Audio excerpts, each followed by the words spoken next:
So feel free to ask questions if you like. I'll be happy to talk about it if I'm able to. Okay? So having said that, I'm going to play some music.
So that's a piece I wrote for. It's called Freewheeler for Kenny. Kenny Wheeler was a great jazz musician, a flugelhorn player, composer, band leader, and was very influential on me when I was coming up and over the years. And I actually got to meet him and play with him a little bit at a jazz workshop I went to in Canada in 1985. Something I spent a month at in Banff. They have a yearly jazz workshop for a month. Good. And so I actually got to meet him and play some of his tunes with him, and he had a big influence on me. He passed away a couple years ago, and I wrote that suite. It's two parts, as you can tell, but joined together by some common harmonic things and transition. It's common harmonic material, kind of. So. Do you do any songwriting? I'm sorry? Songwriting? Do you do any songs? You mean like words? Not really. I mean, I've written a few, but it's not something I pursue that much, but I've written a couple of songs. Jazzy also? What's that? Jazzy songs? Actually, one I wrote was a country song, which you would probably get a kick out if I could sing it, but you don't want to hear me sing, so I'm not going to sing it. It's called, what's it called? It's called To Justify My Existence. But anyway, so, yes. Where do the shifts come from? The what? The shifts in tone and emotion. I mean, are they coming from emotion? Are they, when you create like that? You mean when I'm playing or when I'm writing? Or When you're writing, Yeah. I mean, that's a good question. I'm not sure if I can answer it. When I write something, I intentionally wrote that as a tribute to him, right? So I was thinking about that, and it took. Actually, sometimes I sit down and write something in one go, like an hour and a half. Sometimes, this one took a week at least, maybe a couple weeks, and I was just thinking. I don't remember so much emotionally. I just remember thinking like, I want to write something a little different here, different from what I usually write, and I want the melody to be shaped differently. And I was actually thinking about the way he plays and the way he writes when I wrote that. So it's sort of in the style of something I might hear him play or write. So I'm not sure if I'm answering your question, but Well, no, you did. I think the emotional part. I think the emotional part comes in when you're performing. Actually, I think that's. When you're writing something. I'm not really. I don't think I'm really feeling. I know it's going to be a vehicle for some kind of expression. So maybe I'm setting up something for a certain kind of expression. But I don't feel like I'm necessarily going through that emotion while I'm writing it. Does that make sense? But when I'm playing it, that's when it, if it's a good day and you can go there, then that's when that manifests, I think, the emotional part. Beautiful, thank you. Yeah. Good question. Yeah. I'm happy to answer any questions, actually. In fact, I like having a discussion about this stuff. Okay, so I'm going to play something new that I wrote. This one's a little more lighter, you could call it lighter, I guess. And I wrote this with something in mind too. I like Brazilian music, and I love Brazilian music actually. And I wanted to write something, and I've written tunes that are Brazilian influenced, like samba, bossa nova. But I wanted to write something that was almost like that would sound like one of my Brazilian composer heroes would write, something like that. Not copying, but sort of in that style. This is a samba, and for now I call it Sun Song. But I write a lot of tunes that are sort of minor key sounding, like sort of dark and ominous a little bit sometimes, or sort of tinged like a little sad sounding or thoughtful, if you want to call it that. But I wanted to write something that wasn't quite so dark, more like a happy samba. Not happy is not the word, but like a joyful thing. So I thought, well, Sun Song is good, right? So it is emotions. It is, sure it is. Emotions. It is, but that doesn't mean. Yeah. I think, but it's a good question. I think, like I said, I think what I'm thinking about is when I'm writing it, whether I'm feeling that or not. I think I'm setting up, writing something that when I play it, then it'll have that feeling to it. Yeah. Does that make sense? But kind of the way I wrote this one is I just felt my way through it. So maybe it is a matter of exploring, sort of exploring it emotionally as well. Yeah. Anyway, I hope you like this one. This is kind of a simple song, really. It's sort of in the vein of one of my heroes, Antonio Carlos Jobim, who wrote a lot of, who's a really famous Brazilian musician and composer, and kind of helped introduce Brazilian music to jazz, which now Brazilian music is just a huge part of jazz. It's like part of the language. So anyway.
Nobody's danced. Nobody got up and danced. I know. You must feel the emotions from the people who listen to you too. Yeah, absolutely. Yeah. Well, Right? that's You yeah. need That's. that. I mean, that's a big part of You can feel performing. it, You know? yeah. Yeah, absolutely. Yeah. I mean, sometimes I go play in the hotel, you know, and I'm just sitting there, and nobody's there, or nobody I can tell nobody's listening, and it's just sort of it's hard to play actually, you know. Yeah. And all I need is one person to. I notice. I look around, I'll watch, and I'll see one person. Notice they're watching, and so I just play for that person, you know. And then sometimes sometimes I don't know people are paying attention, and someone will come up and say something. Oh, I really liked your music. I didn't know that they were even paying attention. You know? But yeah, it helps to have an audience that's listening, you know, Yeah. and that appreciate what you're doing. Yeah, You absolutely. ever heard of Edmundo Ross? Who? Edmundo Ross. No, I don't He think so. did the playtime in Brazil as a samba. Oh, okay. It dates back to the 60s. Oh, nice. I try to Google it, I can't find it. So I Yeah. No, I don't know. I'm sure you can find him if he's got the music out there. Very nice. Yeah. Okay. I'm going to play something. Let's see. I'm going to play something in 3/4. I love also another thing I like is playing in 3/4 different times. Like I love playing waltzes at 3/4 time feel songs. Right. So. You get my attention. Yeah. So this is actually a song I wrote a long time ago, but I really like playing this tune, and it's just a waltz, but a jazz waltz. So I drink lots of water when I play. That's good. Anybody want bottled water? I can bring a couple. That's not what I do. Just relax. Okay. Yeah, if anybody needs a break, just. Yeah. No waltz. This is called Susie's Waltz.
Yes, sir.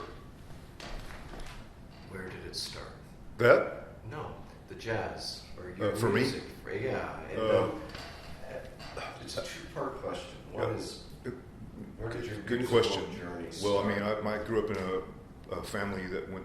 My parents were both in church music, Southern Baptist church music. So my dad was in the Air Force. I sent you my podcast. You'll hear all this story. But my dad was in the Air Force, and so wherever we would go, they would find some Southern Baptist church that needed some help with the music. My dad would direct the choir and the singing, church singing, and my mom would play the piano. So I grew up with that music, basically, singing church music. I didn't ever really play that music in church. I was too shy as a kid to play in front of anybody.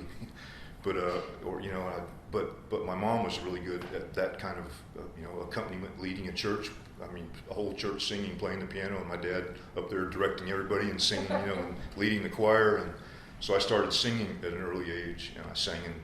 My dad had me singing in the adult choir when I was 11, because I was there for all the rehearsals anyway. I knew all the music, So I grew up doing that, and that's how I got into music. I took piano lessons starting from the time I was 8 years old. And I discovered jazz when I was about, teens, 15, 16. We moved back to Georgia. My next door neighbor, my cousin, lived next door, and he was getting into the jazz, like popular jazz of the day. You probably remember Chuck Mangione, Sure. Crusaders, people like that were popular back at that time, back before electricity, I'll say, But that's sort of how I got into it. I knew I wanted to play music. I just didn't know what it was. But I knew I was going to play music. I mean, there was really no other option, sort of, for me, But when I discovered jazz, when I found out what that was, then I was like, okay, now I know what I'm going to do. And I found myself a teacher finally after looking around for a while and started studying. And I started playing gigs professionally when I was 19, and I've been doing it ever since. So, good question. So that's kind of how I got into it, and I didn't grow up around jazz musicians or around that music. In some ways, I wish I had. I remember looking back on it, a couple of encounters that I had with jazz when I was younger, but I didn't know what it was. It was just kind of like one of those things, like, what was that? That was kind of cool. What was that? But I didn't have any frame of reference to pursue it. Kind of, you know what I mean? Mm-hmm. So. Yeah, because we grew up in stadium rock and roll. Yeah, sure. And it was right. like a religion to us. Sure, And right. so it's interesting to hear your story Yeah. and go that direction. Yeah. So, And my idea at the time was I saw it as almost like a spiritual thing. I mean, I saw it as like, I thought all musicians they want the same thing I want, which is to take to play at the highest level that I can. Like I saw it almost like a calling of something. You know what I mean? And I came to find out that not everybody thinks that way. No. But I still think that way. I think we should. Uplift with our music. And express things that are. I mean, it can be sad, but that's not negative. I prefer, I guess, the word reflective instead of sad. Maybe reflective. I have people tell me all the time, people that like my music, one thing they always say is, your music is so relaxing. I think, well, that's a great compliment, I think, because not all the songs that I play I don't see them as relaxing necessarily, especially when I play with my trio. It's pretty energetic. I mean, we play some pretty energetic, high energy music, but I still think there's a core of that. I hope that core of that is there. It is. Yeah. So. Okay. Anything else? I'll play another one. I just had a question. Yeah, sure. You spent some time in Canada? Just briefly, I was at Banff for a month at the jazz workshop in 1985. It was a great experience. I got to meet some of my heroes and be around a lot of other young great musicians. And I've been in Canada a couple times touring with bands. I played in Toronto and I played in Calgary different times. Playing with bands. Because I like Diana Krall. I like her jazz. Yeah, I think she's a great piano player. I don't think she yeah. plays anymore. I haven't seen her. But, Yes, I think she's around, I'm sure. Yeah. Yeah, she studied with one of my heroes. She studied piano with one of my heroes, actually, which is kind of cool. I actually hear it in her playing a little bit if I listen to her. His name is Jimmy Rolls. He's one of my favorite pianists, jazz pianists, and he was her teacher. And I thought that was really interesting. So, yeah. Anything else? Any other questions? I'm happy to talk. I'll talk all day. Okay, I'm going to play. This is another tune I wrote for a friend of mine that passed. Actually, this guy was actually a friend of mine. Yeah. Do your thing. This is and I just wrote this a couple weeks ago, actually. This person was named Frank Kimbrough. He's from North Carolina, and I met him actually. I guess back in like 2014 or 15. He's actually friends with my bass player in my trio, Ron. They're both from North Carolina, and Ron told me, oh, Frank's coming down to his hometown in North Carolina to play a solo concert. I said, well, let's go get some hotel rooms. Let's go over there. So we drove over there. I met him and got to hang out with him. And he's just the first time I heard his music, it just like resonated with me. I thought, I like the way this guy plays. I really like this, And so I started listening to his music, and I actually got a grant from my city, Greenville City Arts Council, to go to New York and study with him back in 2015. I spent a couple of long, basically we hung out and talked about music. But he was teaching at Juilliard, so I got to go to Juilliard and hang out with him, and I met him a couple times, but and we became friends. We hit it off really well. But then, and I was hoping to have a long friendship with him, and then suddenly he died a couple years ago, heart attack, and so it's a sad situation. But anyway, I wrote this tune as in honor of him. It's called I don't have a title for it yet, but it's for Frank. So maybe I'll give them a minute to come back. Have you heard of Dan Shirley? I'm sorry? Dan Shirley, the African American who kind of jazzes off classical music, which I didn't think I was going to like. I've heard the name. There's a movie called The Green Book. Call him what? The Green Book. Oh yeah, the movie. Yeah. I haven't seen it. I heard about that. Yeah, his music is so different. Hello. If you would like. Hello. Hello, Vladimir. How are you? It's good to see you. Nice to see you too. No guitar this time. No guitar this time. We have much better. My name's piano. Keith. We actually saw your thing on YouTube. You saw me on YouTube? Yep. Was I behaving myself? No, we said we're going to see the actual thing, so let's not watch this. I wanted to ask you about the harmonies. Yeah. These are very complex harmonies. These harmonies that I'm playing? Yeah. Yeah. This waltz was Yeah. extremely complex. Yeah, it's complex. It is. It's what we call non-functional harmony. It's so there's functional harmony, which is what everybody's used to hearing the most, which is like standard harmony that most music is written in, and then there's non-functional harmony, which it doesn't stay within one key center. It can randomly move between key centers. In fact, there might not even really is a key center. Sometimes it just goes from this harmony to this harmony, and hopefully it resolves somewhere. And there are resolution points, but it's we call it non-functional harmony. So that song is pretty much non-functional harmony. It's like moods. Yeah, mood. Yeah, exactly. It's more like a moods of setting a mood. It's amazing, because you can enter into that mood. You can it's holding you. Yeah. So that it's nice to actually. My comment is playing here with all of you people is I can feel that people are listening. So it gives me energy to feel like I can reach for some things that I might not reach for if I'm playing at the hotel, say, where it's it's noisy. It could be noisy or. People start to keep talking. Yeah, it's not wrong, nothing wrong with that. It's fine. It's part of the situation. That doesn't really bother me most of the time. But when people are listening in a focused way, it actually helps you reach inside yourself more, I think. And so I appreciate your attention. Okay, this is for Frank Kimbrough.